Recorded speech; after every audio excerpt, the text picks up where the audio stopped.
हर पल मस्ती और रंगीन विद सतमोला नमकीन, इससे बेटर है नथिंग। सतमोला नमकीन डिफरेंट टेस्ट है बेमिसाल, पनीर भुजिया भी कमाल, इसके टेस्ट के सब शौकीन। हाँ सतमोला नमकीन, सतमोला स्वीट्स एंड नमकीन, इससे बेटर है नथिंग। हाँ सतमोला नमकीन।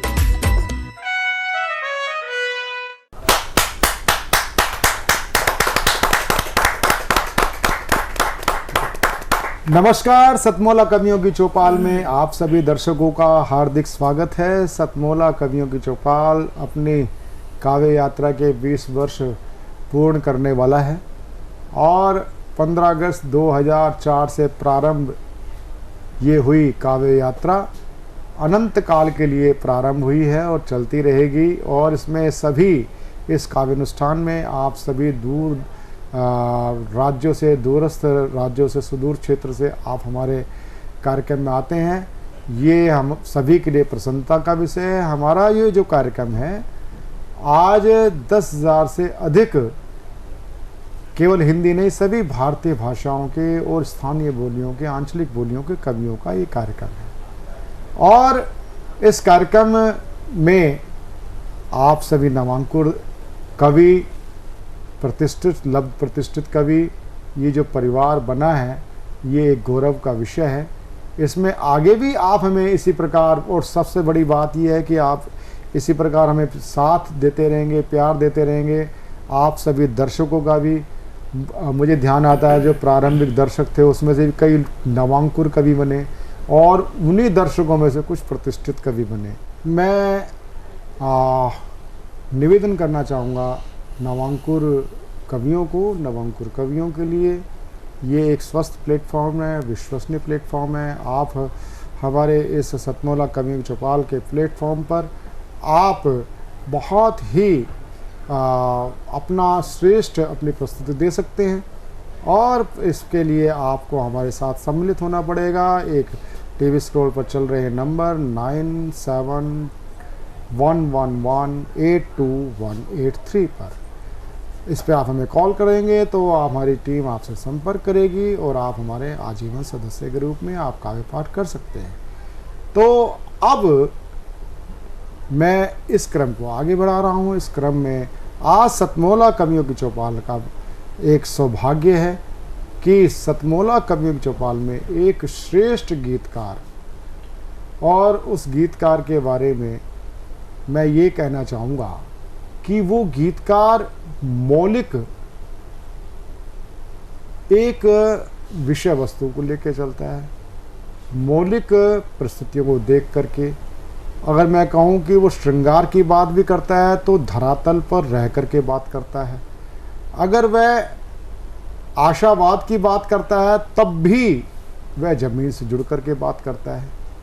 और सबसे बड़ी बात है कि गीत या कवित्व उसके अंदर गेयता का सम्मिश्रण हो जाए तो वह एक बहुत अच्छी कृति बन जाती है। ऐसे कृतिकार, गीतकार सृजन शीतल को मैं एक नए गीत के सृजन के लिए आमंत्रित करता हूं। जहाँ जोरदार तालियों के साथ हम स्वागत करें सृजन शीतल जी का। बहुत बहुत आभार। मैं सृजन शीतल सतमोला कवियों के सभी दर्शकों को हृदय से प्रणाम करता हूं।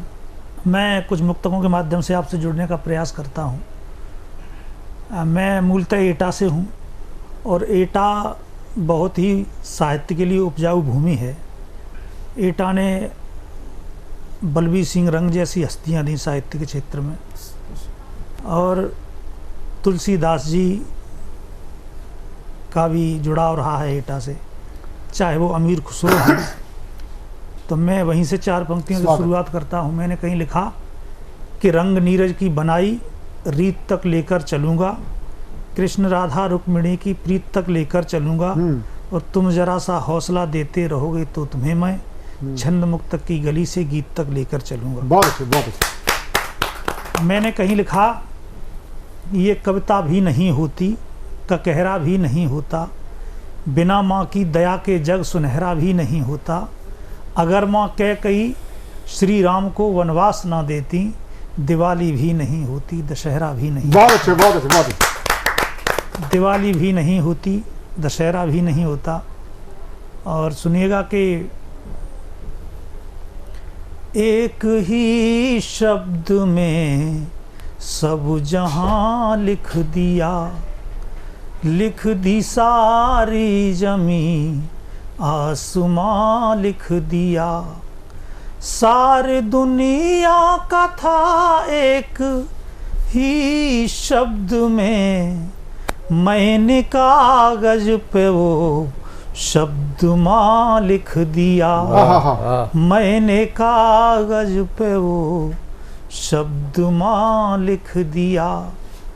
4 पंक्तियाँ और सुनिएगा कि मीत बन कर दिलों में उतर जाएंगे, मीत बन कर दिलों में उतर जाएंगे, प्रीत बन कर दिलों में उतर जाएंगे। 2 घड़ी प्रेम से जो सुनोगे हमें, 2 घड़ी प्रेम से जो सुनोगे हमें, गीत बन कर दिलों में उतर जाएंगे, गीत बन कर दिलों में उतर जाएंगे। और हम कभी क्या हैं, तब एक मुक्तक और सुनिएगा। अनवरत हम जो यूं ही बढ़े जाएंगे, अनवरत हम जो यूं ही बढ़े जाएंगे। शैलों पर नाम एक दिन गढ़े जाएंगे, देखना आने वाले समय में हमें, देखना आने वाले समय में हमें, गीत के रूप में हम पढ़े गीत के रूप में हम पढ़े जाएंगे। 4 पंक्तियाँ सुनिए। मूलतः मैं क्यों श्रृंगार लिखता हूँ और मेरा श्रृंगार कैसा होता है तब सुनिएगा। नीली आँखों से रंग आसमानी हुआ, नीली आँखों से रंग आसमानी हुआ। पीत हाथों से फिर जाफरानी हुआ। तुमने पहला कदम जब नदी में रखा, तुमने पहला कदम जब नदी में रखा, पानी छू कर तुम्हें पानी पानी पानी छू कर तुम्हें पानी पानी हुआ। 4 पंक्तियाँ और सुनिएगा जो मेरी पूजा की पंक्तियाँ हैं। सुनिएगा कि सर झुका शर्म से अधमरा रह गया, सर झुका शर्म से अधमरा रह गया। आचार्य ये जो पंक्तियां हैं इनकी विशेषता ये है कि कभी गर्व होता है कि हमारा जो लेखन है, अगर आप जैसे आचार्यों के माध्यम से श्रीमद् भागवत के कार्यक्रमों में अगर कहीं कहा जाने लगे तो बहुत खुशी होती है कि कहीं ना कहीं हम सफल हुए। स्वागत। और ये घटना ये है कि आपके उज्जैन से हमारे कवि मित्र हैं महेंद्र मधुर जी, बहुत अच्छे गीतकार हैं और बहुत अच्छे छंदकार हैं और बहुत अच्छे ज्योतिषाचार्य भी हैं। तो उनका एक बार मेरे पास फ़ोन आया, बोले कि सर्जन भाई आज मैंने आपको सुना। मैंने कहा मुझे कहाँ आपने सुन लिया, मैं तो घर पे हूँ। तो मैंने आपको नहीं लेकिन आपकी पंक्तियों को सुना और हमारे यहाँ पे एक आचार्य जी वृंदावन से आए हुए थे, वो कथा कह रहे थे, उसमें मैंने आपकी 4 पंक्तियाँ सुनी, मुझे बहुत गर्व हुआ। तो वो पंक्तियाँ सुनिएगा।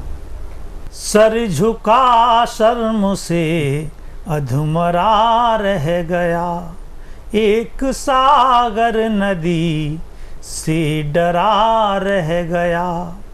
प्रेम का पाठ जब गोपियों ने पढ़ा, प्रेम का पाठ जब गोपियों ने पढ़ा, ज्ञान उद्धव का सार धरा। बहुत बहुत आभार, धन्यवाद, शुक्रिया। बहुत ही श्रेष्ठ जो आचार्य जी को इंगित किया, आचार्य जी को बताया, और सही बात है।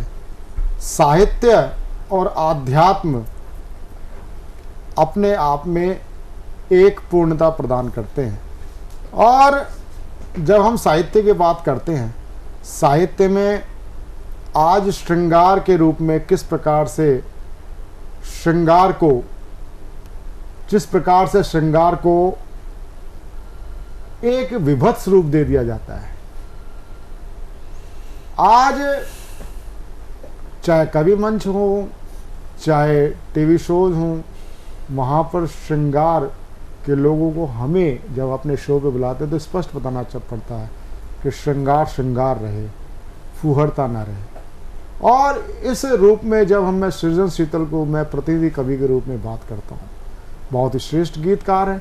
जब श्रृंगार की बात करते हैं तो उसमें किस प्रकार से, चाहे वह राधा और कृष्ण की भक्ति का रूप आ जाए, महारास की बात आ जाए, कहीं हम जब श्रृंगार की बात करते हैं तो श्रृंगार जो शब्द की पवित्रता है उसको भी बरकरार रखते हुए जिस प्रकार से सृजन शीतल बात करते हैं।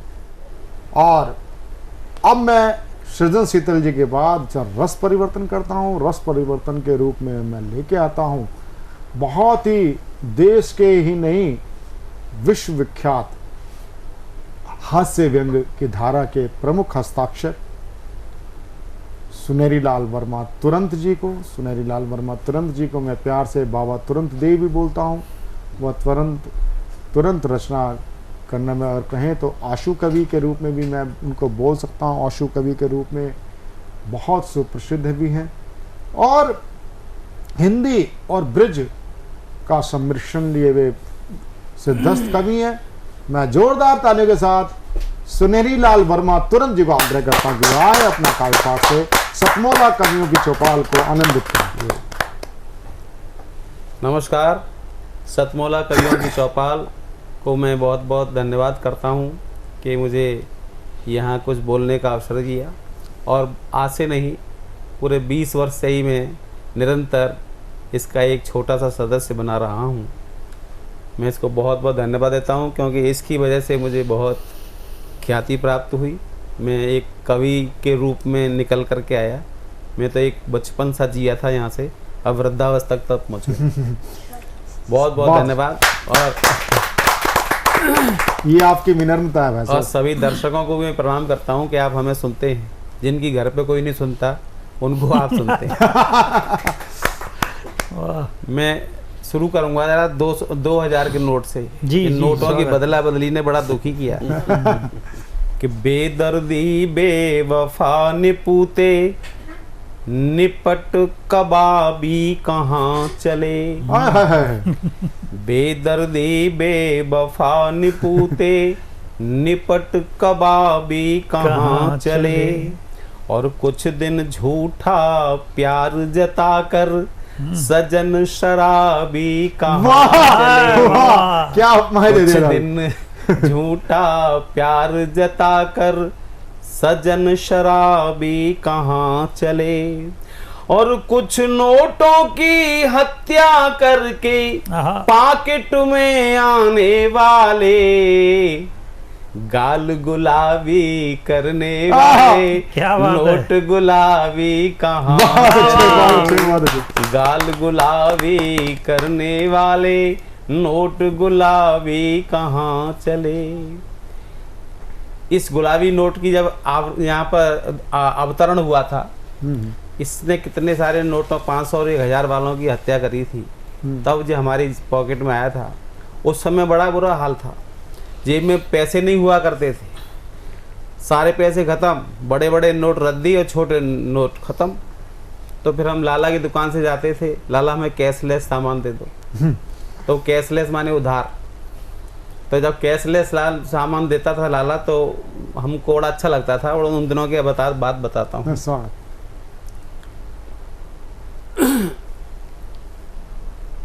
उन दिनों ऐसा होता था कि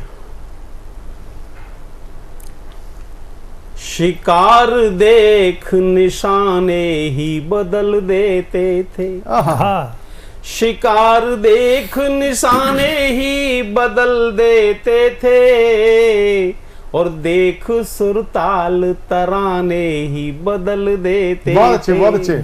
और मस्त रहते थे, उधारी का माल खाते थे।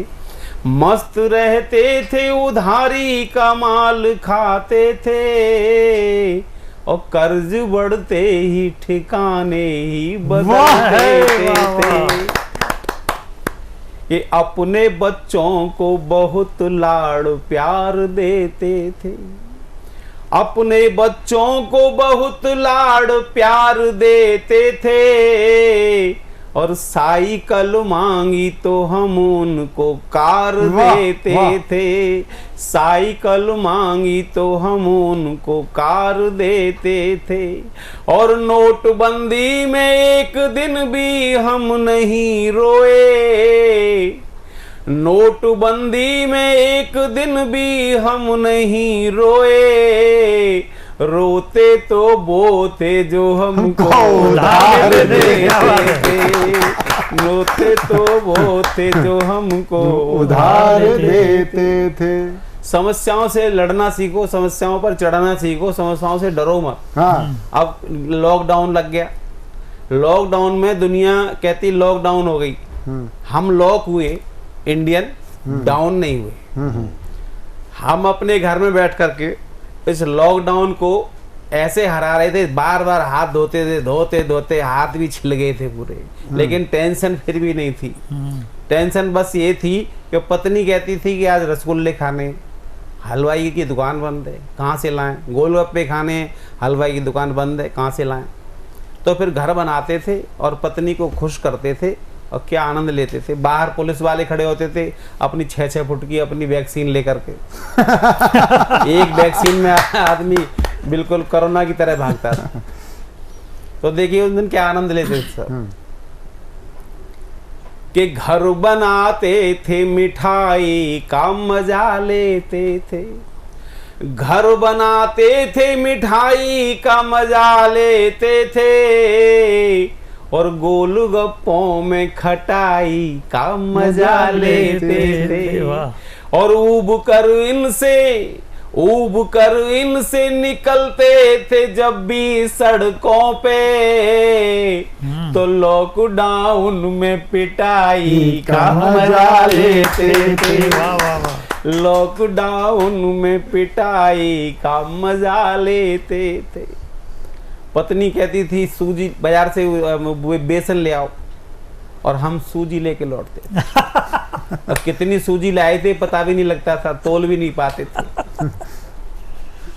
तो लौट के घर पे रजाई का मजा लेते थे।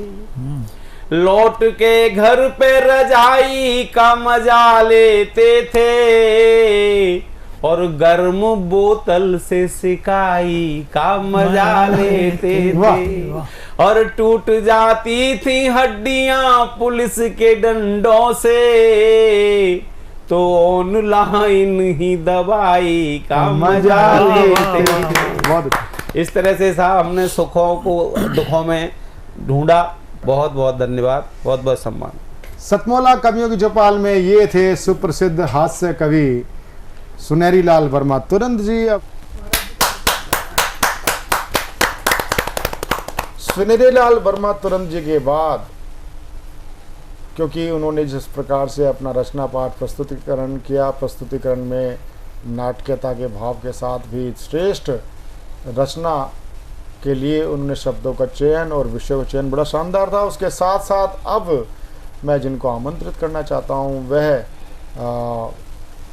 भागवत और रामायण कथा के सुप्रसिद्ध व्यासपीठ के पीठासीन हमारे बहुत ही श्रेष्ठ कवि भी हैं, परम पूज्य बाल व्यास दिवाकर वेदांश जी। मैं उनको सादर चरणों में निवेदन करता हूँ कि वह आज हमारे मध्य अपने मुखारबिंद से रामायण और भागवत से जुड़ी हुई चीज़ों पर अपने कवित रखें। जरा जोरदार ताली के साथ बाल व्यास दिवाकर वेदांश जी। सच्चिदानंद रूपाय विश्वोत्पत्त्यादि हेतवे तापत्रय विनाशाय श्री कृष्णाय वयं नुमः। आप सभी भगवत भक्त, राष्ट्र भक्त, धर्म प्रेमियों को दास वेदांश का सादर जय श्री राम। आज संयोग, सौभाग्य, भगवत कृपा, आप जो भी कहें, आदरणीय हमारे बड़े मृदुभाषी प्रवीण आर्य जी का जो आमंत्रण रहा, तो ये मेरे लिए भगवत कृपा ही है कि अपने मंच की गरिमा से इतर जा करके उन्हीं मंच की बातों को एक नए ज़रिए से, नज़रिए से प्रस्तुत करूं। तो वास्तव में ये मेरा भाग्य नहीं, सौभाग्य है जी। मैं यहाँ पर उपस्थित समस्त जितने भी कवि श्रेष्ठ हैं हमारे, उन सभी नामचीन कवियों का मैं अभिवादन करता हूँ, अभिनंदन करता हूँ। तथा मेरा बहुत सौभाग्य कि आज की इस पावन वेला में मेरे पूज्य पिताजी का भी आगमन हुआ है। मैं उनके भी चरणों में बार बार नतमस्तक होकर के दंडवत करता हूँ और अपने इस काव्य रचनाओं के क्रम को आगे बढ़ाता हूँ। सर्वप्रथम मैं आपको जो मेरी सर्वप्रथम रची हुई रचना है, जिसे मैंने सबसे पहले लिखा था, मैं उसको सुना करके आगे बढ़ूँगा। स्वागत। आपने अभी सुना कि मैंने मंगलाचरण किया। जब मैंने भागवत पढ़ना प्रारंभ किया था, उसी समय मैंने सबसे पहला श्लोक जो पढ़ा, मैंने उसका रूपांतरण किया, उसे मैंने काव्यवत किया। वो आप सभी सुने। जगत करता जगत पालक वही संहार करते हैं। सच्चिदानंद रूपाय विश्वोत्पत्त्यादि हेतवे और तापत्रय विनाशाय श्री कृष्णाय वयं नमः। यही मैंने सबसे पहले गुरुमुख से पढ़ा। उसको मैंने किस रूप में आप सभी के सामने परोसा, वो सुनिए। जगत करता जगत पालक वही संहार करते हैं। शरण में आए जो उनके त्रिविध तापों को हरते हैं। शरण में आए जो उनके त्रिविध तापों को हरते हैं। देव भाषा की परिभाषा सच्चिदानंद कहे जिनको। देव भाषा की परिभाषा सच्चिदानंद कहे जिनको।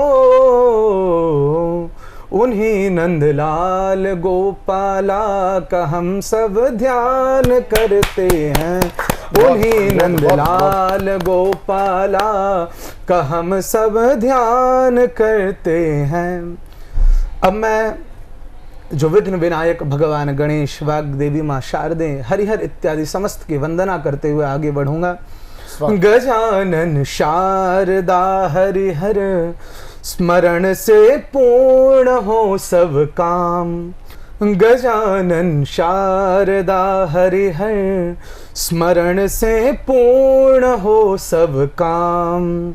पुनः पितु मात गुरु ध्याऊं चरण में जिनके चारों धाम। पुनः पितु मात गुरु ध्याऊं चरण में जिनके चारों धाम। धर्म प्रेमी राष्ट्र भक्तों सभी जन का है अभिवादन। दास वेदांश का सब हिंदुओं को जय जय सीताराम। दास वेदांश का सब हिंदुओं को जय जय सीताराम। बहुत ही मैं आभार व्यक्त करता हूँ और बड़े ही सौभाग्यशाली हैं। आज हमारे बीच में आचार्य प्रवर हमारे बीच में हैं। आचार्य प्रवर से मैं एक बार पुनः आग्रह करता हूँ कि आचार्य प्रवर और सुंदर, क्योंकि दृष्टांत है भागवत के अंदर भी, क्योंकि भागवत और रामायण दो ऐसे ग्रंथ हैं, और गीता की जब बात करते हैं कि जो ये विश्व की को दी गई ये एक इतनी उत्तम श्रेष्ठतम धरोहर हैं जो पूरे जीवन को जीने का संदेश देती हैं, जीवन कैसे जिया जाए। तो उसी दृष्टांतों के आधारित मैं आपको एक कविता के लिए मैं आमंत्रित करता हूं। आचार्य प्रवर को जोरदार ताली के साथ आचार्य प्रवर। पुनः आप सभी को सादर जय श्री राम। अब मैं आप सभी को, जैसा हमारे आदरणीय प्रवीण जी ने कहा कि भागवत, राम कथा, शिव कथा, ये जितने भी शास्त्र हैं हमारे यहाँ, जितने भी ग्रंथ हैं, तो इनका वास्तविक में कहना क्या है, ये क्या मार्ग हमें प्रशस्त करते हैं, कौन सा मार्ग दिखलाते हैं, उन्हीं तथ्यों को लेकर के मैं यत्किंचित कुछ आप लोगों को सुनाता हूँ। मैंने जीवन में एक लक्ष्य बनाया कि या तो हमें इस तरफ रहना या उस तरफ, दो नाव पे चढ़ने से कुछ मिलेगा नहीं।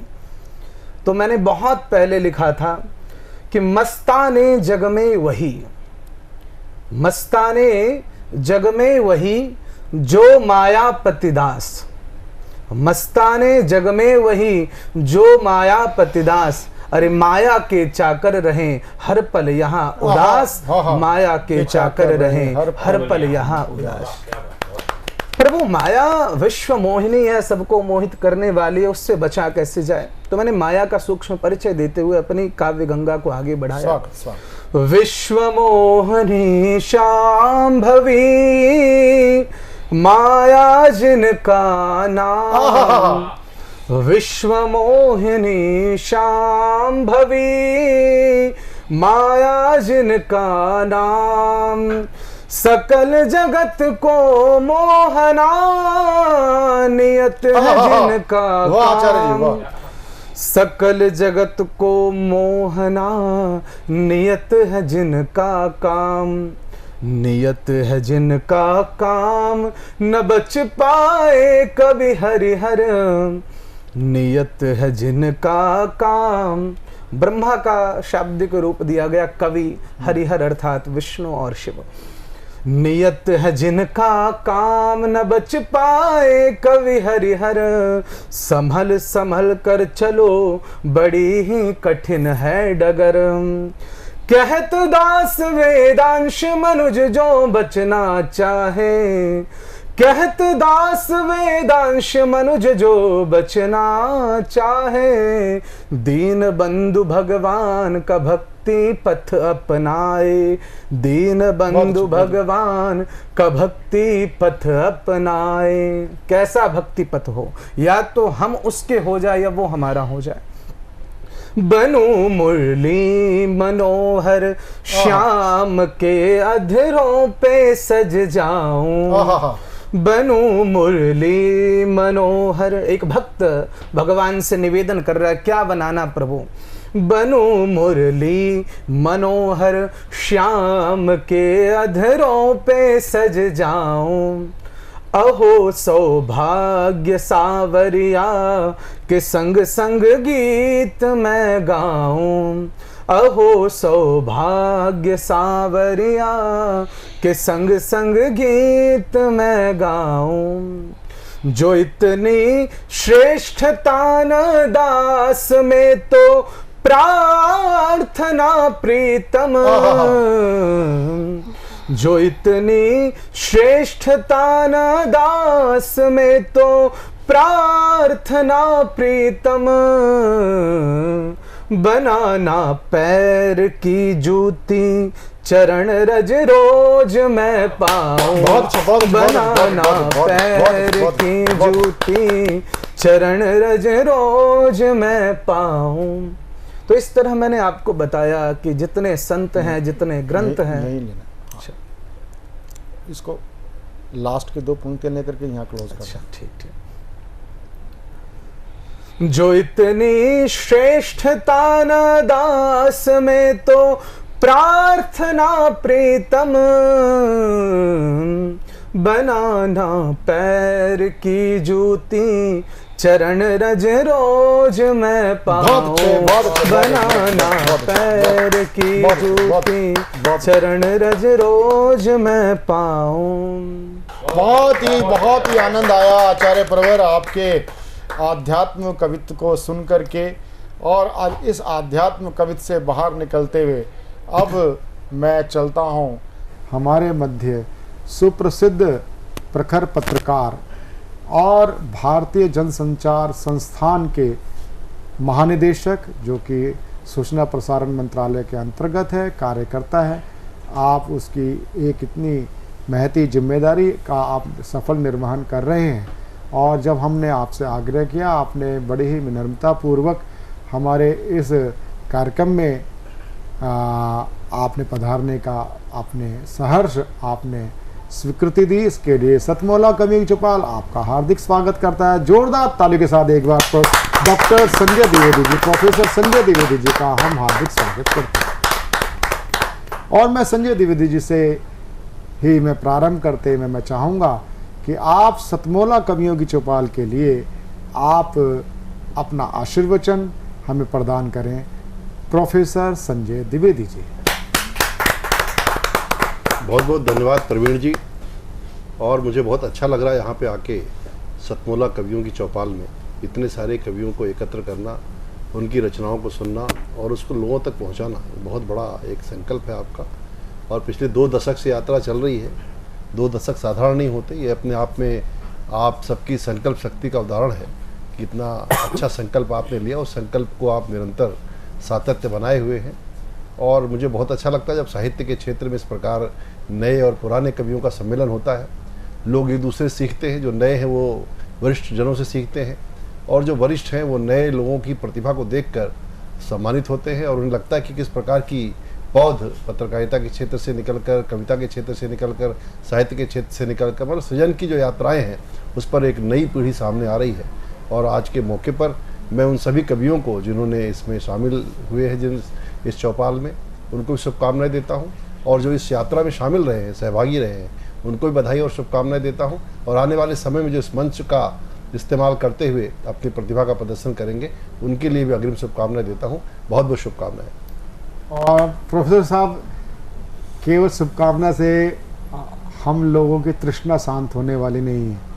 आप प्रखर साहित्यकार हैं, पत्रकार हैं, तो ये केवल एक कविता का कार्यक्रम नहीं है, एक स्टोरी टेलिंग भी होती है। इसमें आप दृष्टांत दे सकते हैं आशीर्वचन के रूप में। हम जरूर चाहेंगे कि आप के माध्यम से एक पाथे मिले सतमोला कवियों की चौपाल के सभी कवियों को। उस नाते मेरा आग्रह है, कुछ ना कुछ हमें अपने मुखारबिंद से कुछ ना कुछ हमें शब्द दीजिए। प्रोफेसर संजय द्विवेदी जी। देखिए, जो कवि होते हैं वो समाज को जगाने का काम करते हैं और एक नया भारत बनता हुआ दिखता है। और आज़ादी के अमृत महोत्सव के मौके पर, आज़ादी के अमृत काल में हम सब एकत्र हैं और कविताओं के विषय, साहित्य के विषय भी उससे जुड़े होने चाहिए, जिससे राष्ट्रीय चेतना पैदा हो, राष्ट्रीय भावना पैदा हो और राष्ट्रवाद की भावना लोगों के अंदर विकसित हो, जिससे हम एक सुंदर देश का निर्माण कर सकें। जो देश आगे बढ़ा इतने 75 सालों में, आने वाले 25 सालों की यात्रा में हम अपना क्या योगदान दे सकते हैं, सब मिल कर के हम सब भारतवासियों को तय करना है। जो समस्याएं रह गई हैं उन्हें सुलझाना है, एक सुंदर भारत बनाना है। एक आकांक्षावान भारत हमारे सामने दिखता है जिसमें इतना सुंदर काम हमारे नौजवान कर रहे हैं। और इन नौजवानों को प्रेरित करने के लिए कविता जो है बहुत बड़ा काम कर सकती है। हमने देखा कि आज़ादी की लड़ाई में कवियों ने किस तरह से प्राण फूके और उनकी कविताओं को सुन करके, पढ़ करके, उससे प्रेरित होकर अनेक नौजवान आज़ादी के आंदोलन जुड़े। वैसे ये भी अमृतकाल भी एक सुंदर समय है जब एक सकारात्मक संचार करने की ज़रूरत है, समाज में सकारात्मकता पैदा करने की ज़रूरत है। एक भारत श्रेष्ठ भारत और समर्थ भारत कैसे बनेगा, इस भावना को पैदा करने की ज़रूरत है। मुझे लगता है कि ये काम हमारे कवि और साहित्यकार बखूबी कर सकते हैं और आप इस मंच का इस्तेमाल करें, इस मंच के माध्यम से एक भारत श्रेष्ठ भारत की भावना पैदा करें। इससे अच्छी उपयोगिता इस मंच की कुछ नहीं हो सकती। और प्रोफेसर साहब, एक मैं संदेश ज़रूर चाहूँगा नए बच्चों के लिए। देखिए, मेरा ऐसा मानना है कि ये एक डिजिटल जो समय है उसको हमको स्वीकार करना पड़ेगा कि आप डिजिटली जो है लोग एक्टिव हैं और डिजिटल माध्यमों ने लोगों का काफ़ी संपर्क संवाद बढ़ा दिया है। क्योंकि डिजिटल के बारे में हम कहते हैं डिजिटल 24/7 है और इसका सूरज कभी डूबता नहीं है, और डिजिटल ने भूगोल की सब सीमाओं को लांघ करके सबको एक कर दिया है। तो निश्चित रूप से उसका लाभ लेकर के अनेक प्रतिभाएं अपने को प्रदर्शित कर रही हैं, खासकर डिजिटल मीडिया के माध्यम से, सोशल मीडिया के माध्यम से, यूट्यूब के माध्यम से। अनेक यूट्यूबर हमारे सामने आ रहे हैं जो लाखों की संख्या में सुने जाते हैं और सराहे जाते हैं, और एक सुंदर समय डिजिटल इंडिया का दिखता है। तो मेरा मानना है कि इस माध्यम से बहुत घबराने की ज़रूरत नहीं है, बस पैर को ज़मीन पर रखने की ज़रूरत है। हम सामान्य तरीके से भी अपना काम करें, डिजिटल माध्यमों पर भी काम करें, प्रिंट मीडिया से भी जुड़ें, हर माध्यम का उपयोग करें, पर माध्यम हमारे सिर पे ना चढ़ जाए। और डिजिटल पर होने का मतलब अंतर्राष्ट्रीय नहीं होता, और प्रिंट पर होने का मतलब सिर्फ राष्ट्रीय नहीं होता। ये तो आपकी जो लोकप्रियता है, आपकी जो रचना की जो क्षमता है, वो कहाँ तक पहुँच सकती है, कितनी दूर तक पहुँच सकती है, वो अगर रचना में दम होगा तभी पहुँचेगी। सिर्फ डिजिटल पर होने के नाते वो अंतर्राष्ट्रीय हो जाएगी ऐसा नहीं है। तो ये हमें कहीं ना कहीं समझना पड़ेगा कि अगर हमारी रचना में दम होगा, यदि हमारी रचना में संदेश होगा, या रचना को स्वीकृति मिलेगी, तभी वह लोगों की लोकप्रियता प्राप्त कर सकती है, लोगों के बीच में समादृत हो सकती है। तो हमें अपनी रचना पर ध्यान देना चाहिए, रचना प्रक्रिया पर ध्यान देना चाहिए, ना कि इस पर ध्यान देना चाहिए कि मैं अंतर्राष्ट्रीय या राष्ट्रीय ख्याति का हो गया हूँ। ख्याति मिल जाए बहुत अच्छी बात है, पर ख्याति सिर पर न चढ़े, ख्याति रचना में दिखे और रचना में प्रवेश करे, और रचना की गुणवत्ता को बढ़ाने का काम करे, ना कि हमारे अहंकार को बढ़ाने का काम करे। क्योंकि लोक मन के हम जितने करीब होंगे, लोगों के जितने करीब होंगे, उतनी ही हमारी रचनाशीलता प्रभावी हो सकती है, प्रखर हो सकती है। बहुत बहुत आभार प्रोफेसर संजय द्विवेदी जी। जितना जी में आए खाओ, बस खाते ही खाते जाओ, डरने की क्या बात है जब सतमोला साथ है। टेस्ट है इसका सबसे निराला, हर दिल पर जादू कर डाला, स्वाद स्वाद में जमकर खाया, सतमोला ने खूब बचाया। खाने से डरता है क्या? सतमोला। हम जागते हुए चलते हैं, और बहादुरगढ़ की ऐसी ही एक बहादुर बेटी को, सुनीता सिंह को मैं आमंत्रित करता हूं कि वो आए और अपने काव्य पाठ से इस श्रृंखला को आगे की ओर ले जाए। सतमोला कवियों के चौपाल के सभी दर्शकों को मेरा नमस्ते, अभिनंदन, प्रणाम। क्योंकि हम कवि हैं तो हमें जो कविता ने सिखाया है, हमें कविता ने ही बनाया है। तो 4 पंक्तियां मैं कविता के लिए कहती हूँ कि कविता क्या होती है। कि मन में उठ रहे जज्बात को कविता सुनाती है। आवाज वाह वाह, कि सुंदर मन आवाज। में उठ रहे जज्बात को कविता सुनाती है। जी। सुखों के दिन गमों की रात को कविता सुनाती है। हाँ। कि इसमें नेह के मोती हैं, अपनों के भी सपने हैं। कि इसमें नेह के मोती हैं, अपनों के भी सपने हैं। गुजरते पल के हर हालात को कविता सुनाती है। वाह वाह वाह वाह, बहुत ही गुजरते शानदार। पल के हर हालात को कविता सुनाती है। और मैंने अपनी कविता में क्या लिखा कि मैंने दिल की हर धड़कन को कविता में पिरोया है। कि मैंने दिल की हर धड़कन को कविता में पिरोया है। जी। सुरों के साज और छन छन को कविता में पिरोया है। वाह। सुरीली लहरियों को शब्द और गीतों में ढाला है। वाह।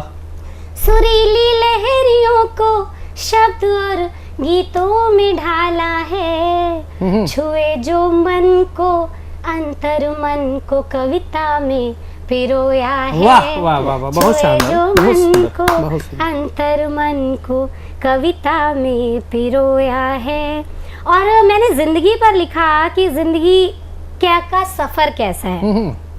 तो देखिए जिंदगी का सफर कैसा था कि दौर इस जिंदगी का ऐसा गया। वाह वाह। दौर इस जिंदगी का ऐसा गया। क्या बताऊं मैं कैसा कैसा गया। बहुत सुंदर। वाह वाह वाह।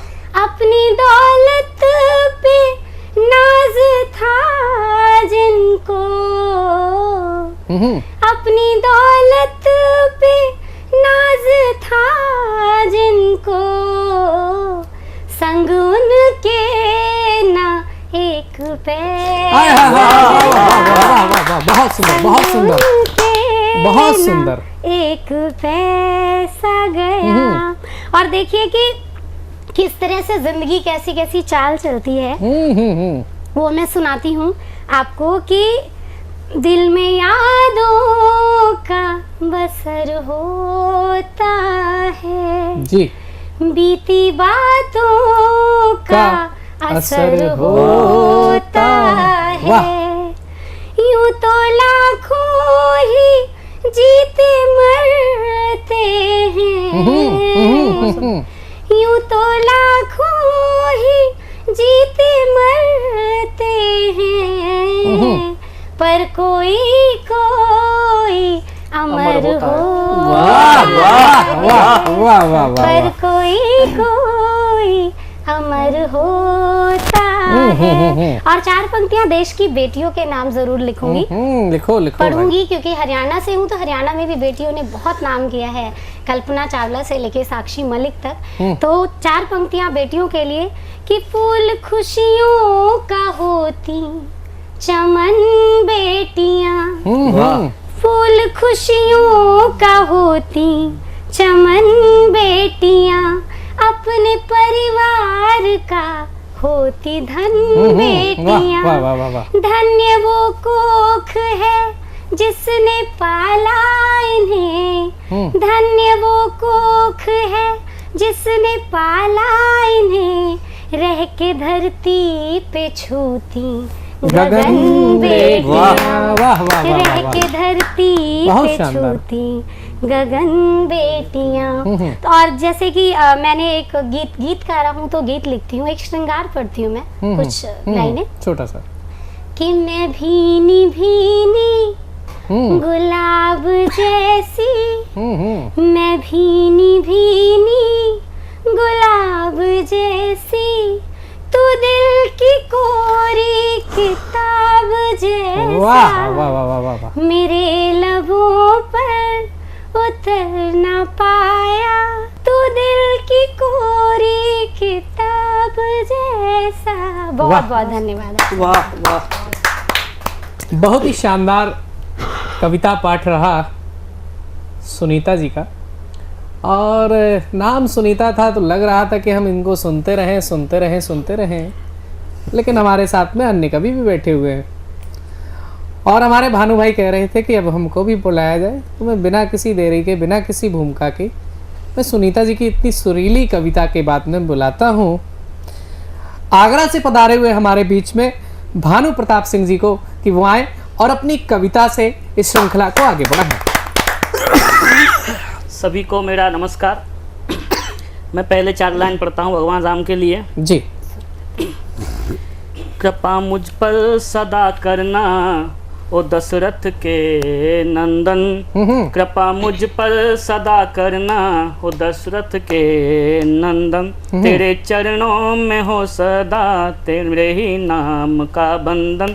लाखों तूने तारे हैं मुझे भी तार देना तू, लाखों तूने तारे हैं मुझे भी तार देना तू, रहे मेरे तन पर बस तेरे ही नाम का चंदन। अब मैं आगे भगवान राम के लिए पढ़ता हूँ।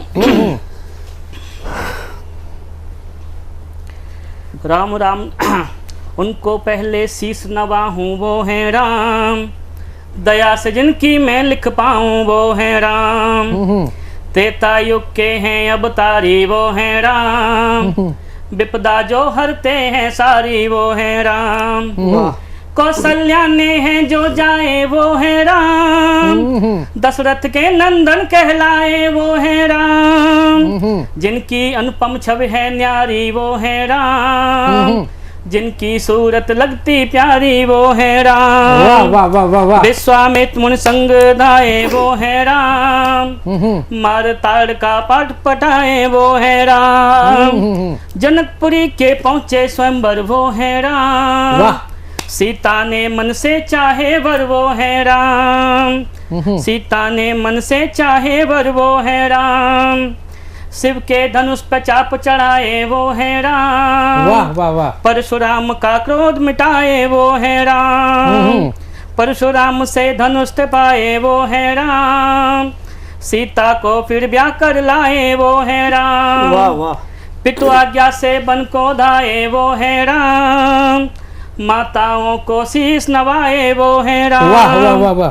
केवट गंगा पार कराए वो है राम।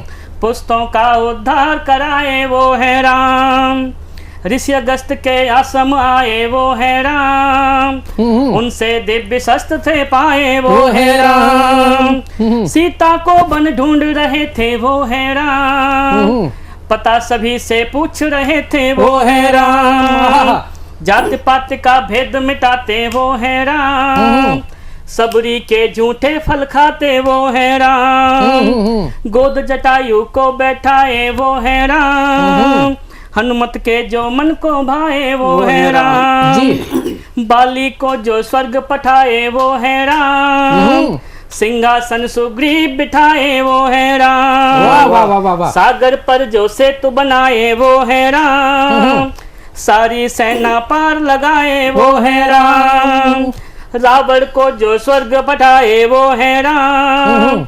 निशाचरों का वंश मिटाए वो है राम। सिया लक्ष्मण संग अवध में आए वो है राम। 14 वर्ष वनवास बिताए वो है राम। अवध के सिंहासन बैठाए वो है राम। वर्ष हजारों राज कराए वो है राम। अंत में अपने लोक को धाए वो है राम। वाह वाह। राम राम जय राम राम ओ मेरे राम। वाह धन्यवाद। वाह वाह वाह वाह।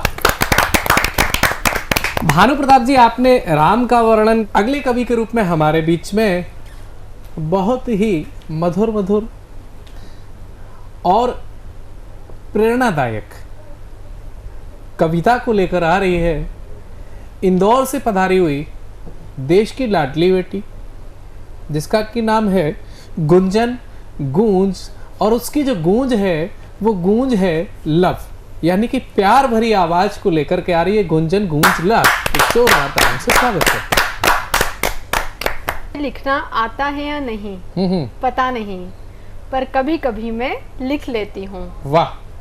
क्योंकि लोगों के गम और खुशियों को मैं दिल से समझती हूँ। और आज की जो लाइन्स हैं वो उसी के ऊपर हैं कि हमारी लाइफ में जो भी प्रॉब्लम्स आती हैं, जो भी इश्यूज आते हैं, उस समय हम बहुत टेंशन लेते हैं। हमें समझ ही नहीं आता है कि हम क्या करें। ऑब्वियसली मेरे साथ भी ऐसा होता है और शायद आप लोगों के साथ भी होता है। और इस लाइन से आप अपने आप को कनेक्ट कर पाएंगे। जी। प्रॉब्लम ही तो है, सॉल्व हो जाएगी। प्रॉब्लम ही तो है, सॉल्व हो जाएगी। हर प्रॉब्लम का सॉल्यूशन होता है। किसी का जल्दी होता है, किसी का देर से होता है। इतना सीरियस क्यों होते हो? तुम प्रॉब्लम की बात करते हो, यहाँ तो लाइफ भी टेम्पररी है। क्यों अपनी प्रॉब्लम को सिर पर उठाकर घूम रहे हो? छोटा सा तो दिमाग है, क्यों उस पे इतना प्रेशर डाल रहे हो? टेंशन लेने से क्या होगा? प्रॉब्लम सॉल्व होगी क्या? वाह। तुम बस थोड़ा शांत हो जाओ।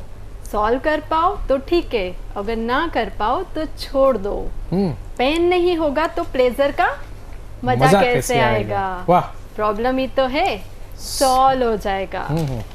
बहुत सी बार जब कोई प्रॉब्लम नहीं होती है तो भी ये बहुत बड़ा क्वेश्चन बन जाता है, क्योंकि कोई प्रॉब्लम ही नहीं होती है। तो हम सोच सोच के हमारे माइंड में प्रॉब्लम क्रिएट कर लेते हैं। वाह वाह वाह।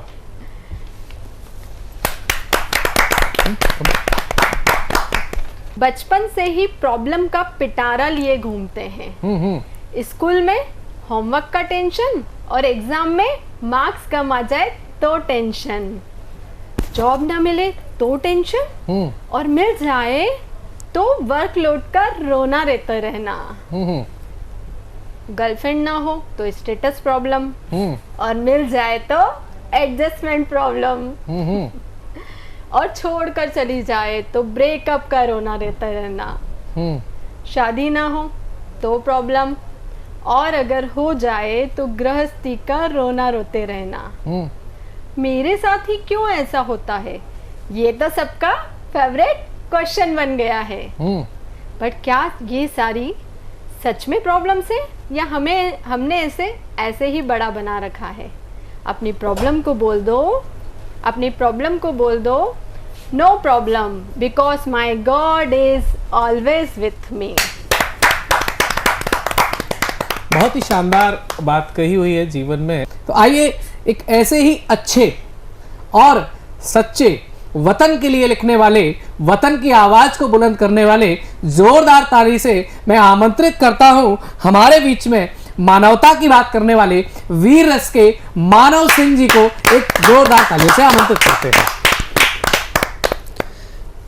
मैंने ये जो कविता लिखी है वो जौहर को लेकर के है। जब मैंने जौहर के बारे में पढ़ा तो मैं हैरान रह गया और हतप्रभ भी रह गया कि किस तरह से ये सब कुछ हुआ, और उसके आगे फिर एक संदेश भी।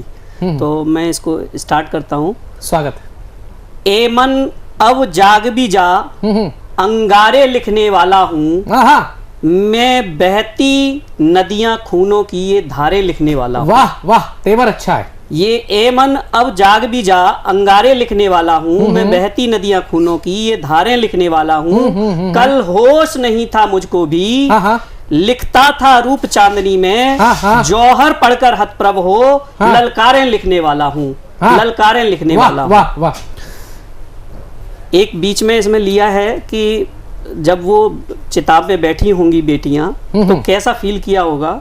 जो कल थी बापू कहती, अब जौहर करने वाली थी, जो कल थी प्राणों प्यारी वो जौहर करने वाली थी, पहनाती रक्षा सूत्र सदा वो जौहर करने वाली थी, हृदय भाव की उज्जवल मां वो जौहर करने वाली थी। वाह। उन हृदय टूटते आंसू के पनारे लिखने वाला हूँ, मैं बहती नदियां खूनों की ये धारें लिखने वाला हूँ, मैं बहती नदियां खूनों की ये धारें लिखने वाला हूँ। मन शब्दहीन हो जाता है, मन शब्दहीन हो जाता है जब जौहर गाथा लिखता हूँ, नहीं सूझ कुछ पाता है, नहीं सूझ कुछ पाता है जब जब यह गाथा लिखता हूँ। नमन है उन माताओं को बेटी के साथ जली होंगी, नमन है उन माताओं को बेटी के साथ जली होंगी, कैसे अग्नि को सौंप दई जो नाजों से पली होंगी, जो नाजों से पली होंगी। सावधान हो मुगल चिता की धधकारें लिखने वाला हूँ, मैं बहती नदियां खूनों की ये धारें लिखने वाला हूँ, मैं बहती नदियां खूनों की ये धारें लिखने वाला हूँ। लड़ते लाखों से हजार घर चिता बनाकर आए थे, वो जीत युद्ध भी महलों में डरते डरते ही आए थे, वो जीत गए पर हार गए जो लड़ते लड़ते आए थे, देवी वो एक नहीं थी जिन्हें लड़ते लड़ते भाई थे, जिन्हें लड़ते लड़ते भाई थे। घर घर सूना गलियां सूनी, सूनी दीवारें लिखने वाला हूँ, मैं बहती नदियां खूनों की धारें लिखने वाला हूँ, मैं बहती नदियां खूनों की धारें लिखने वाला हूँ। बहुत शानदार। यह लिखा नहीं है इसीलिए कि पढ़ के आप भुला देना, यह लिखा नहीं है इसीलिए कि पढ़ के आप थुका देना। हिंदू हो तो राणा बनकर भारत माँ का कर्ज चुकाओ, हिंदू हो तो रुको अभी तुम भाईचारा मत बन जाओ, मुगली अत्याचारों पर भी प्रहारें लिखने वाला हूँ, मैं बहती नदियां खूनों की ये धारें लिखने वाला हूँ, मैं बहती नदियां खूनों की ये धारें लिखने वाला हूँ। यहां से गौरव याद दिलाता हूँ, हल्दी घाटी का वही रण जिसमें चेतक बलशाली था, क्या बात है। हल्दी घाटी का वही रण जिसमें चेतक बलशाली था, जिसकी टापों की मार से अरिका सिर हो जाता खाली था, राम प्रसाद से हाथी की भी अपनी अलग कहानी थी, राणा के दुश्मन पे भारी हर रजपूत जवानी थी, शीशों भरे महलों के मैं औसारे लिखने वाला हूँ, मैं बहती नदियां खूनों की ये धारें लिखने वाला हूँ, मैं बहती नदियां खूनों की। मानव जी ने बड़े ही ओजस्वी स्वरों में हमको भारत और भारत के वीर वीरांगनाओं के बलिदान से परिचित कराया, हमें बहादुरी का पाठ पढ़ाया। और बेटियों को कहीं ना कहीं उन्होंने कहा कि वो डर के ना बैठें, और उन्होंने पूरे समाज को जागृत किया। किसी कवि ने कहा है, उठ जाग मुसाफिर भोर वही। और अगली कवियत्री के रूप में हमारे बीच में बीना नौडियाल खंडूरी जी आ रहे हैं उत्तराखंड से। मैं बिना किसी देरी के उनको बुलाना चाहता हूँ आपकी जोरदार तालियों से। जी, मैं उत्तराखंड देहरादून से आई हूँ। हाँ हाँ। और आप सभी का हार्दिक अभिनंदन, स्वागत है। माँ पे कुछ पंक्तियाँ लिखी है मैंने। आजकल ये होता कि माँ बाप को छोड़ देते हैं, पूछते नहीं है, मतलब बच्चे, उनकी भी मजबूरी है, विदेश में परदेश में है, भूल जाते हैं, और माँ इंतजार करती रह जाती है कि बच्चा हमें फोन करे। तो मुझे यही गुजारिश है सबसे कि कम से कम एक फोन कॉल तो कर सकते हो आप दूर परदेश विदेश में भी है। उसी में चंद पंक्तियां प्रस्तुत कर रही हूँ कि कोशिश ये करना कि माँ को कभी तन्हा न छोड़ना। कोशिश ये करना कि माँ को कभी तन्हा न छोड़ना, मुमकिन हो तो मिलने जरूर जाना, और ये भी मुश्किल हो तो रोज फोन पे बातें जरूर किया करना, फोन पे बातें कर लिया करना, क्योंकि माँ बेहिसाब करती है, माँ कहाँ कोई हिसाब रखती है। प्रस्तुत है कि कम कपाते डगमगाते जब भी चलता था तू, कम कपाते डगमगाते जब भी चलता था तू, गिर न जाए बाहें फैलाए थाम लेती थी मैं, गिर न जाए बाहें फैलाए थाम लेती थी मैं, नींद में जब भी जगता था तू, नींद में जब भी जगता था तू, डर न जाए संग संग जग लेती थी मैं, संग संग जग लेती थी मैं, तेरी भूख का हर पल ख्याल था मुझको, तेरी भूख का हर पल ख्याल था मुझको, तो खुश रहे हर जतन किया करती थी मैं। वाह वाह वाह। समय का चक्र चलता है यूं, समय का चक्र चलता है यूं, तेरी आस पल पल किया करती हूँ मैं, कभी डगमगाऊं जब कम कपाऊं, कभी डगमगाऊं जब कम कपाऊं, आके थाम लेना तू मुझे, आके थाम लेना तू मुझे, पर तेरी मजबूरियों का ख्याल है मुझको। माँ फिर भी माफ करती है, बच्चे परदेश है विदेश से नहीं आ पाते हैं। तेरी मजबूरियों का भान है मुझको, दूर से ही सही पर रोज पुकार लेना तू मुझे, दूर से ही सही हर रोज पुकार लेना तू मुझे। अगली पंक्ति का कुछ बोलना चाहूँगी जीवन के संघर्ष पे, और ये कविता मैंने छोटे बच्चों के लिए प्रेरणादायक रूप में लिखी थी। छोटे बच्चे, चिड़िया होती है, वो कितना परिश्रम करती है, उसको भी पंख फैलाना पड़ता है जब ऊंची उड़ान भरती है। जी। उसी में चंद पंक्तियां हैं कि एक दिन पूछा चिड़िया से, एक दिन पूछा चिड़िया से तुम कैसे खुश रहती हो, एक दिन पूछा चिड़िया से कि तुम कैसे खुश रहती हो, दूर सैर कर आती हो मजे से जीवन जीती हो, दूर सैर कर आती हो मजे से जीवन जीती हो। बोली चिड़िया कष्ट बड़ा है जीवन में, जुनून सा दिल में जगाना पड़ता है, कष्ट बड़ा है जीवन में, जुनून सा दिल में जगाना पड़ता है, एक घोंसला बनाने के लिए तिनका तिनका उठाना पड़ता है, एक घोंसला बनाने के लिए तिनका तिनका उठाना पड़ता है, संघर्ष बड़ा है जीवन में फिर भी साथ निभाना पड़ता है, संघर्ष बड़ा है जीवन में फिर भी साथ निभाना पड़ता है, कोई साथ चले न चले समय के साथ चलना होता है, कोई साथ चले न चले समय के साथ चलना होता है।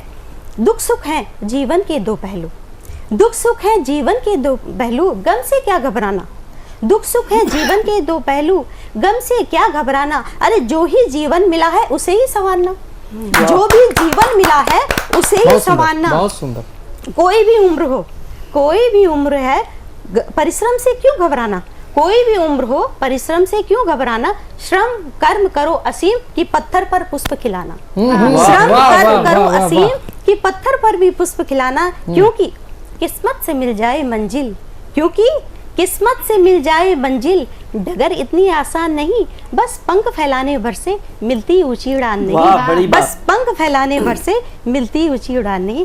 धन्यवाद। बहुत सुंदर, बहुत ही शानदार और प्रेरणादायक कविता पाठ रहा हमारे बीच में वीना जी का। और ऐसे ही शक्ति के पुंज, शक्ति के स्वरूप के बीच में जब मैं आज बैठा हूँ, मैं संचालन कर रहा हूँ, तो मुझे लग रहा है कि मेरे अंदर नई ऊर्जा का संचार हो रहा है, और इस ऊर्जा को आगे ले जाने के लिए हमारे बीच में खेकड़ा बागपत से पारुल चौधरी जी अगली कवित्री के रूप में जुड़ेंगे। आइए स्वागत करते हैं उनका जोरदार तालियों से। सर्वप्रथम मंच को नमन करती हूँ। जी। तत्पश्चात मैं, जैसा कि गुंजन जी ने अभी बताया था प्रॉब्लम्स के बारे में, जी, तो प्रॉब्लम्स सभी के जीवन में आती हैं। उसी पर आधारित मेरी कुछ पंक्तियां हैं। स्वागत है। मैं कब हारी हूँ कांटों से, घबराई कब तूफानों से, होती किसी भी निंदा से या मिलने वाले तानों से, नित नए नए अवरोध मुझे आगे बढ़ने से रोके हैं। मैं सोचती हूँ थम जाएंगे ये महज हवा के झोंके हैं। वाह। जितनी भी आए बाधाएं, जितनी भी आए बाधाएं, मैं खुद को नहीं रुकने दूंगी। स्वाभिमान मेरा है सर्वोपरि, मैं इसको नहीं झुकने दूंगी। वाह। ये जीवन चक्र की सुई हमें, ये जीवन चक्र की सुई हमें हर बेला से मिलवाती है। सपनों को तोड़ती है पल में, मंजिल तक भी ले जाती है। सपनों को तोड़ती है पल में, मंजिल तक भी ले जाती है। घोर तिमिर जब फैला हो, घोर तिमिर जब फैला हो, एक दीपक बन जल जाती हूँ।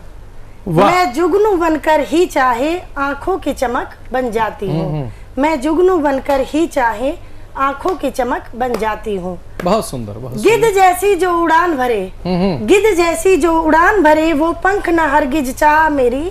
मानव बन छूलू बुलंदी में, हो मुश्किल जितनी राह मेरी। वाह। मानवता का धर्म निभा, मानवता का धर्म निभा, मैं काम किसी के आ जाऊं। रोती आंखों से चुन आंसू, मुस्कान लबों पर ले आऊं। विषम परिस्थिति से लड़कर, विषम परिस्थिति से लड़कर, हर विपदा से पाऊं पार। बस यही आत्मविश्वास मेरा, बस यही मेरा आधार, बस यही मेरा आधार। वाह वाह। अब मैं अपनी एक गजल जो कि पर्यावरण के ऊपर है, जो धरती हमारी क्या पुकार रही है, धरती के ऊपर धरती कितनी परेशान है जी। यहाँ पर मैं धरती का उर्दू शब्द ले रही हूँ अंज। कौन कहता भला अंज अनजान है, अंज माँ है तभी तो पशेमान है। पशेमान मतलब लज्जित। हमारी माँ जो है वो हम पर आज लज्जित हो रही है। अंज माँ है तभी तो पशेमान है, मतलबी हो चला है जमाना बड़ा, मतलबी हो चला है जमाना बड़ा। मानता ही नहीं देख नादान है, मानता ही नहीं देख नादान है। मिल गया है जहर इस हवा में कहीं, मिल गया है जहर इस हवा में कहीं। व्याधियों से घिरे सब परेशान हैं, व्याधियों से घिरे सब परेशान हैं। पारुल जी ने यहाँ पर जो बात की हुई है, उसी बात को आगे बढ़ाने के लिए हमारे बीच में पूनम नैन मलिक जी आ रही हैं। आइए स्वागत करते हैं उनका जोरदार तालियों से। धन्यवाद सर। सभी को नमस्कार करती हूँ, सभी को नेह वंदन, और सर्वप्रथम माँ भारती के लिए चंद पंक्तियाँ रखती हूँ। स्वागत, सुनिएगा। स्वागत है। मेरा धन देश है, मेरा मन देश है, मेरा धन देश है, मेरा मन देश है। मेरी सांसों का मैं है का चमन देश है। बहुत सुंदर, बहुत सुंदर। मेरी सांसों का मैं है का चमन देश है ये जीवन समर्पित वतन के लिए, है ये जीवन समर्पित वतन के लिए। मेरे दिल की ज़मीं और गगन देश है। बहुत सुंदर, बहुत सुंदर, बहुत सुंदर। मेरे दिल की जमीन और गगन देश है। जी, एक मुक्तक आधारित रचना रखती हूँ। स्वागत है जी। कभी इनको कभी उनको मिलाकर चल, सभी को साथ लेकर मुस्कुरा कर चल, कहीं कोई अकेला छूट जाए ना, मदद का हाथ सबको तू बढ़ा कर चल। वाह वाह वाह वाह। तमस में दीप सा दिल को जला कर चल, मधुर सी प्रेम की गंगा बहा कर चल। वाह, सुंदर। न देना गम किसी को, न दुखाना दिल, हंसी के फूल राहों में बिछा कर चल। सुंदर सुंदर। बहुत है खार दामन को बचा कर चल, जगत के दुश्मनों से भी निभा कर चल। वाह। किसी ने घर तुझे छोड़ा भंवर में हो, बुरा बर्ताव उसका तू भुला कर चल।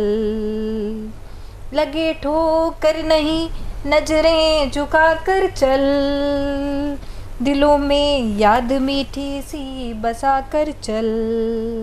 रहेगा क्या यहाँ हर चीज फानी है, भला करके यहाँ नेकी कमा कर चल। उठा जो दर्द सीने में दबा कर चल, वाह। उसी के नाम को पतवार बना कर चल। छुड़ा लेगा वही तूफान से कश्ती, सफर में राम जी के गीत गा कर चल।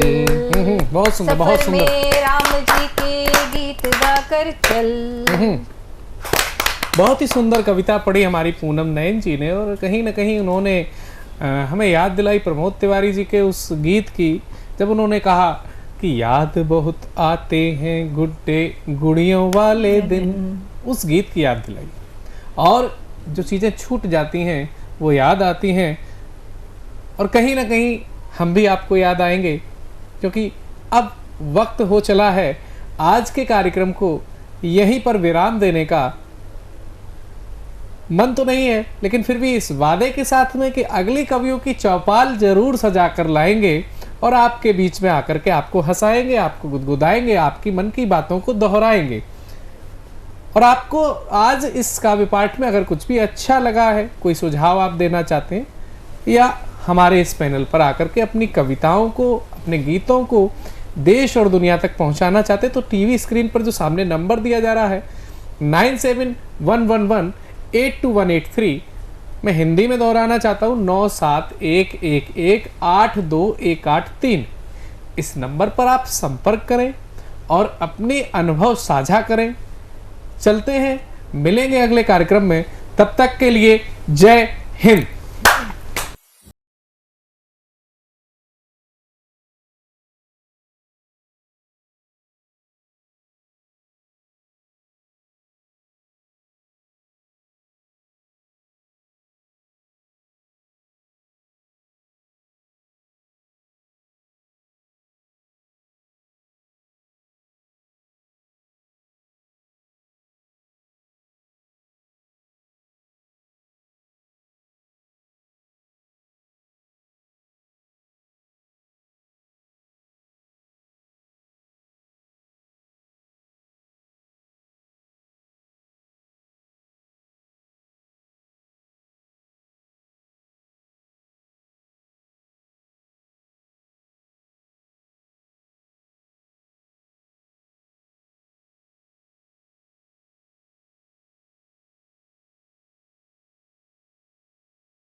मैं अनिल मित्तल, चेयरमैन सतमोला ग्रुप। मैं जैसे आप सब लोग जानते हैं कि 2004 के अंदर मैंने सतमोला कवियों की चौपाल आरंभ करा परवीन आर्य के साथ मिलके। तो हमारा उद्देश्य दोस्तों यही था कि जो आज ये काव्य पाठ है, जो ये बुद्धिजीवी वर्ग जो ये सुंदर काव्य पाठ हम लोग करते हैं, तो वो धीरे धीरे आज के ज़माने में लुप्त ना होता जाए। जो आज मॉडर्नाइजेशन चल रहा है, जितना टीवी पे हम और भी चीज़ें बढ़ती जा रही हैं, तो ये ना हो कि हमारी पुरानी जो ये एक संस्कार थे, पुरानी सभ्यता थी, कविता पाठ था, वो धीरे धीरे ये लुप्त होता जा रहा था। तो इसीलिए हम दोनों ने मिलकर 2004 के अंदर सतमोला की कवियों की चौपाल आरंभ करी, जिसके अंदर हम ऐसा प्लेटफॉर्म देते रहे हैं जिसके अंदर नए से नए कवि, जो भी कवि काव्य पाठ उसमें करना चाहे उसका स्वागत करते हैं हम लोग, उन्हें मौका देते हैं नए नए कवियों को। और आप लोगों से यही निवेदन है कि जो भी चाहे आप पहली बार काव्य पाठ करते हैं तो आप सतमोला कवियों की चौपाल के प्लेटफॉर्म पर आएँ, आप लोगों का स्वागत है। उसके अंदर आप अपनी मौलिक कविताओं को सुनाएं, उनके अंदर जो भी कमी होगी तो हमारे पुराने जो एक्सपीरियंस कवि हैं वो उनको सुधारेंगे और आपको और इम्प्रूव करने की कोशिश करेंगे। आपसे निवेदन है कि सतमोला कवियों की चौपाल में आएँ और अपना काव्य पाठ करें। सीएम साहब, हमारे 30 विधायक अपोजिशन पार्टी में चले गए, अब आप सीएम नहीं रहे। सतमोला तो अब नया सीएम कौन बन रहा है? चल सतमोला खाओ, कुछ भी बचाओ।